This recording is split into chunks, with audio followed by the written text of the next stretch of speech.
Bagaimana software ditanam? Sebelumnya saya sudah menjelaskan bagaimana software terpasang karena lingkungan dan orang tua. Sekarang ada baiknya saya berikan satu lagi contoh bagaimana pikiran itu diinstal. Mengapa penting saya memberikan penjelasan yang banyak dan panjang? Karena apapun yang bisa dipasang, bisa dibongkar. Jadi, ketika Anda merasa instalasinya jelek, Anda bisa ubah itu. Kalau Anda merasa tidak ada softwarenya, ada baiknya kita pasang software sesuai dengan yang Anda butuhkan. Berikut ini contoh ilustrasi cara orang tua memasang software pada anaknya. Saya coba tanya kepada sahabat yang wanita ya, apa Anda punya anak berusia 6 bulanan?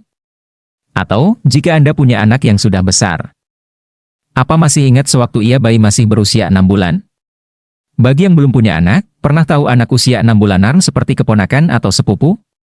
Bisakah anak itu bicara? Kita semua pasti akan menjawab bahwa bayi usia segitu belum bisa bicara. Komunikasi verbal bayi pada fase itu hanya menangis, diam, senyum, dan tertawa. Suatu ketika, bayi tersebut menangis kencang dengan keras dan lama. Pertanyaannya, apa yang dilakukan oleh orang tuanya? Untuk pertanyaan yang ini, jawabannya ada banyak. Mulai dari ganti popok, diajak main, diberi ASI, dan lain sebagainya. Disinilah pertama kali database mulai dimasukkan oleh orang tuanya, di Indonesia, dalam catatan aplikasi psikologi. Anak bayi yang nangis 80% diberi susu oleh orang tuanya, sementara di Jepang, Amerika, serta beberapa negara di Afrika dan Eropa, budayanya lain. Kalau sudah dilihat bahwa si bayi tidak pipis, belum waktunya makan, dan tidak ada masalah fisik, berarti aman untuk ditaruh di dalam box bayi. Orang tuanya hanya akan mengajak dia bermain dan berkomunikasi. Bayi pun akan menghentikan tangisannya karena dia merasa diajak bicara. Inilah yang membuat di kemudian hari, di Indonesia, banyak anak yang menggunakan tangisan sebagai senjata memengaruhi orang tuanya karena tidak dibiaskan negosiasi. Terbiasa dituruti keinginan mereka, anak pun jadi demanding dan sangat banyak maunya. Ada lagi yang harus diperhatikan, ada software lain yang dipasang orang tua pada sang anak dengan menggampangkan minum ASI tadi. Pertanyaannya, mengapa bayi tadi menangis?